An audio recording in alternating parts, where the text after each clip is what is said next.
வணக்கம். சித்தக்க உணவே மருந்து மருந்தே உணவு. நான் அந்த காலத்துலேருந்து சித்தர்கள் ஸ்கின்னுக்கு, அதாவது சருமம் ஏதாவது சொறி சிரங்கு ஒரு புண் ஏற்பட்டாலோ இல்லைனா ஸ்கின்னுக்கு கீழே ஒரு கொழுப்பு படலம் இருக்கும், அதுலேருந்து கட்டிகள் ஏதாவது உருவானாலோ இல்லைன்னா ஸ்கின்னுக்கு கீழேருந்து அதுக்கு சதையிலேருந்து ஏதாவது கொழுப்பு கட்டியாக இருந்தாலும் சரி, அடிப்பட்ட கட்டியாக இருந்தாலும் சரி, இல்லைன்னா தேவையில்லாத அழுக்குகள் இல்லைன்னா உடம்புல சேர்ந்த நஞ்சுக்கள் எல்லாமே ஒரு கட்டியாக வெளியேறும். அது அந்த கட்டிகள் கரையறதா இருந்தாலும் சரி, எல்லாமே ஒரு சில இலைகளை வைத்து மருத்துவம் செஞ்சுருக்காங்க. அதை இப்பயும் சித்த மருத்துவர்கள் பின்பற்றுறாங்க. பொதுவாக ஒரு சொறு சிரங்கு இருந்துச்சு அப்படின்னா குப்பைமேனி இலையை உப்பு மஞ்சத்தூள் போட்டு அதை அரைச்சி அதை தடவுவோம், இல்லைன்னா வண்டுக்கடி இலை தடவுவோம். அதையும் தாண்டி ஒரு சில இலைகள் பேர்லாம் சொல்கிறோம். அது அந்த இலைகள்லாம் இது வரைக்கும் நம்ம பார்த்துருக்கோமான்னு கூட தெரியாது, கேள்விப்பட்டிருக்கவும் மாட்டோம். ஆனால் இந்த இலைகள்லாம் இன்னும் வளர வைத்து மூலிகைகளாக அதை நம்ம ஸ்கின் டிசீஸ் சரியாகிறதுக்கு சொறி சிரங்கு கரப்பான் இந்த மாதிரி ஸ்கின்ல வர கட்டிகள், உடையாத கட்டிகள் அப்படின்னு கூட சொல்கிறாங்க. நீண்ட நாள் இருக்கிற கட்டிகள், கொழுப்பு கட்டிகள் எல்லாமே கரையக்கூடிய தன்மை இந்த இலைகளுக்கு இருக்குது அப்படின்னு சொல்கிறாங்க. ஒவ்வொன்றா அந்த இலைகள் என்னென்ன பேர் அப்படிங்கிறத பார்த்துட்டு வரலாம். அது மட்டும் இல்லாமல் ஒரு சில இலைகள் நம்ம ஸ்கின்னை நல்லா மேனி மினுமினுப்பாக்க வைக்கிற தன்மையும் இருக்குது. சிறுநங்கை பூ அப்படின்னு சொல்கிறாங்க, சிறுநங்கை இலை அப்படின்னு சொல்கிறாங்க.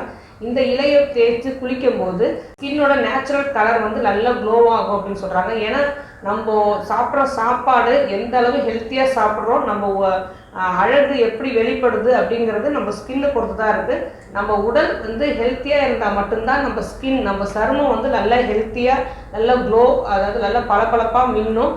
மற்றபடி அவங்க இதை நம்ம போடுற மேக்கப்லாம் இப்போ நிறைய க்ரீம்ஸ்லாம் எல்லாமே வருது இல்லையா, இந்த க்ரீமை எடுத்துகிட்டு நம்ம ஸ்கின்னை பார்த்தோம் அப்படின்னா அது ஒரு வறண்டு சுருங்கி போய் தான் இருக்கும்.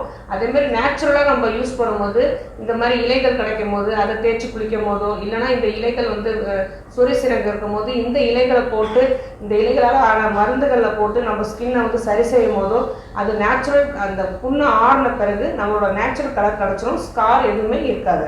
பேர் என்ன அப்படின்னா செம்பை இலை, கருஞ்செம்பை இலை, வறட்சி இலை, வறட்சி பூண்டு இலை அப்படின்னு சொல்றாங்க, பெருஞ்சின்னி இலை, சிறுஞ்சின்னி இலை, பாவாட்டை இலை, தழுதாளை இலை, விழுது இலை, கனப்பூண்டு இலை அப்படின்லாம் சொல்றாங்க.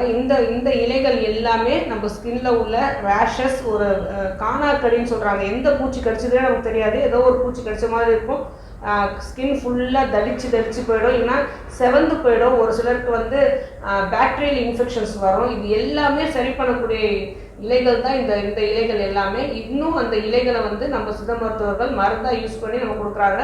ரெண்டு விதமாக யூஸ் பண்ணுவாங்க. இந்த இலைகள் அப்படியே பச்சையாக கிடைச்சாலும் மஞ்சள் தேய்ச்சி குளிக்க சொல்லுவாங்க. அப்படி இல்லைன்னா இந்த இலைகளை நல்லா சாறு எடுத்து ஒரு நல்ல நிலையோ தேங்காய் நிலையோ இல்லை விளக்க நிலையோ கூட நல்லா காய்ச்சி அதை தைலமாக்கி வச்சு இந்த தைலத்தை நம்ம தொடர்ந்து தடவிட்டு சொல்லும்போது இந்த சொறி சிரங்கு கரப்பான் இருந்தாலும் சரி, கட்டிகள் ஏதாவது இருந்தாலும் சரி, அந்த உடையாத கட்டிகள் கூட பழுத்து உடையக்கூடிய அளவுக்கு இந்த இலைகள் அது அவ்வளோ மருத்துவ குணங்கள் இதுக்கு அதிகமாக இருக்கு. சிறியா நங்கை இலையும் அவுரி இலையும் மேனி எழிலுக்கு நல்லா இருக்கும் அப்படின்னு சொல்லியிருக்காங்க. அதாவது சரீர வனப்பை கொடுக்கும், வனப்பு அப்படின்னாலே அந்த க்ளோவை கொடுக்கும், ஸ்கின்ல உள்ள க்ளோ எடுத்து கொடுக்கும் அப்படின்னு சொல்றாங்க.